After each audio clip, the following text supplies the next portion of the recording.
Hi friends, வணக்கம். நான் உங்கள் அன்புடன் குருஷிவா. இது உங்கள் சினிமா சித்த சேனல். உங்களுக்கு என்னோட வீடியோஸ்லாம் பிடிச்சிருந்தா லைக் பண்ணுங்கள், ஷேர் பண்ணுங்கள். அதையும் தாண்டி பிடிச்சிருந்தா கண்டிப்பாக சப்ஸ்கிரைப் பண்ணிடுங்க. இன்றைக்கி நம்ம ஷோவில் கருடன் இந்த படத்தோட டீட்டெயில் ரிவ்யூ தான் பார்க்க போகிறோம்.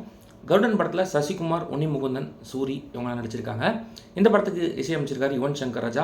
இந்த படத்தை இயக்கியிருக்காரு ஆர்எஸ் துரை செந்தில்குமார் அப்படிங்கிறவர். இவர் ஆல்ரெடி 3 படங்கள் எடுத்திருக்காரு. 3 படமும் ஹிட் ஆச்சு அப்படிங்கிறது குறிப்பிடத்தக்கது. இந்த படம் எப்படி இருக்குன்னு பார்க்கறதுக்கு முன்னாடி இந்த படத்தோட டியூரேஷன் பார்த்தலாம். படத்தோட டியூரேஷன் கம்மி தான். கரெக்டான ஒரு ஃபிலிம் டியூரேஷன் அப்படின்னே சொல்லலாம். 2 hours 15 minutes அதான் டியூரேஷன் படத்தோடது. ஒரு சூப்பரான ரன் டைம் இந்த படத்துக்கு அப்படின்னு தான் சொல்லணும். ஸோ படம் எப்படி இருக்குது, பர்ஃபார்மன்ஸ் எப்படி இருக்குது, எதெல்லாம் பெட்டராக இருந்தது, எதெல்லாம் இன்னும் நல்லா பண்ணியிருக்கலாம் அப்படிங்கிறத இப்போ பார்க்கலாம். ஸோ ஃபஸ்ட்டு படத்தோட பாசிட்டிவ் யார் அப்படின்னு பார்த்துடலாம். படத்தோட ஃபஸ்ட்டு பாசிட்டிவ் யார் அப்படின்னு பார்த்தீங்கன்னா சூரிங்க. சூரியோட ஆக்டிங் ரொம்ப சூப்பராக இருந்தது இந்த படத்தில். விடுதலை பார்ட் 1க்கு அப்புறம் இதில் இன்னும் ஆக்டிங் வைஸ் இன்னும் பயங்கரமாக பர்ஃபார்ம் பண்ணியிருக்காரு அப்படின்னு சொல்லலாம். ஒரு யதார்த்தமான நடிப்பு இந்த படத்தில் இருந்தது. அவருக்கு கொடுக்கப்பட்ட கேரக்டரும் ரொம்ப யதார்த்தமான ஒரு கேரக்டர். கடைசி வரைக்கும் அது சூப்பராக எடுத்துகிட்டு போயிருக்காரு பர்ஃபார்மன்ஸ் வைஸ் அப்படின்னு தான் சொல்லணும். அதுக்கடுத்து டேரக்டரை பற்றி சொல்லணும். டேரக்டர் இன்றைக்கி காலகட்டத்தில் கண்டிப்பாக ஒரு ரூரல் கமர்ஷியல் என்டர்டெய்னர் கொடுக்கணும் அப்படின்னு முடிவு பண்ணி இந்த ஸ்கிரிப்ட் எழுதியிருக்காரு. அதுலேயும் அவர் சூஸ் பண்ண கேரக்டர்ஸ் எல்லாமே ரொம்ப சூப்பராக பர்ஃபார்ம் பண்ணியிருக்காங்க அப்படிங்கிறது ரொம்ப முக்கியமான ஒரு விஷயம். அது யாராக இருந்தாலும் சரி, எல்லாரும் ஒரு சின்ன கேரக்டராக இருந்தாலும் அவங்க வேறு லெவலில் பர்ஃபார்ம் பண்ணி கொடுத்துருக்காங்க. அது இந்த படத்துக்கு ரொம்ப பெரிய பக்கபலமாக அமைஞ்சிருக்கு அப்படின்னே சொல்லலாம். அதுக்கடுத்து சசிகுமார் பற்றி உங்களுக்கே தெரியும். அவருக்கு இந்த படத்தில் கொடுத்துருக்கிற கேரக்டர் ஒரு கேக் வாக் அப்படின்னே சொல்லலாம். ரொம்ப சூப்பராக நடித்து கொடுத்துட்டாரு. அவர் கொடுக்கப்பட்ட ரோலை ரொம்ப எக்ஸலண்ட்டாக பண்ணி கொடுத்துருக்காரு சசிகுமார் அப்படின்னே சொல்லலாம்.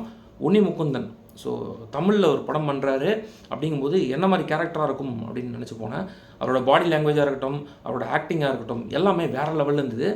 அந்த கேரக்டரை எந்த அளவு பெருசாக பர்ஃபார்ம் பண்ணி கொடுக்க முடியுமோ அந்த அளவு அவரும் பர்ஃபார்ம் பண்ணி கொடுத்துருக்காரு அப்படின்னே சொல்லலாம். அவருக்கு டயலாக்ஸ் கம்மி, ஆனாலும் நிறைய சீக்வன்சஸில் சூப்பராக நடித்து கொடுத்துருக்காரு அப்படின்னே சொல்லலாம்.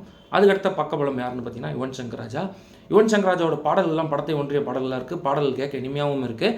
அதை தாண்டி அவர் ரூரல் பேக்ரவுண்ட் ஸ்கோர் ஒன்று கொடுத்துருக்காரு இந்த படத்தில். கொஞ்சம் டிஃப்ரெண்ட்டாக இருக்குது. ஸோ பயங்கரமான ஒரு பேக்ரவுண்ட் ஸ்கோர் இருந்தது இந்த படத்தில் அப்படின்னு எனக்கு ஃபீல் ஆச்சு. ஆனால் எங்கெங்கே பேக்ரவுண்ட் ஸ்கோர் தேவையோ அங்கெல்லாம் தான் யுவன் சங்கர் ராஜா கொடுத்துருக்காரு. எல்லா இடத்துலையும் நிறைய பேக்ரவுண்ட் ஸ்கோர் கொடுக்கணும்னு கொடுக்கல, பட் கொடுத்த பேக்ரவுண்ட் ஸ்கோர் சூப்பராக வந்திருக்கு அப்படின்னே சொல்லலாம். இதெல்லாம் எப்படி இருக்க இன்னும் கேரக்டர் ஆர்டிஸ்ட் பர்ஃபார்மன்ஸில் அப்படின்னு சொல்லி ஆகணும். உதயகுமார் சார் அவரோட கேரக்டர் ஒரு அப்பப்போ போகிற கேரக்டர் தான்.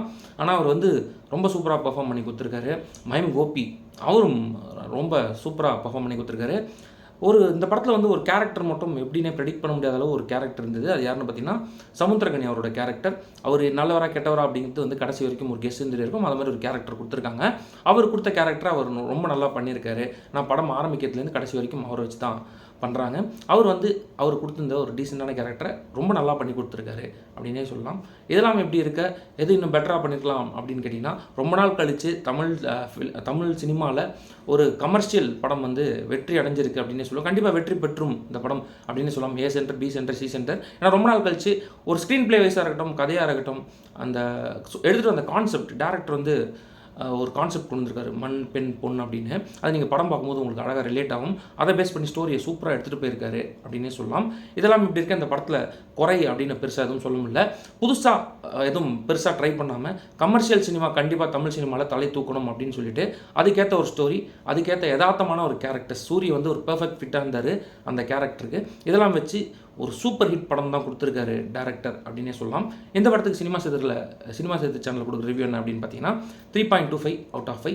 மறக்காமல் தியேட்டர்ஸில் போய் ஃபேமிலியோட பார்க்கலாம் இந்த படம்.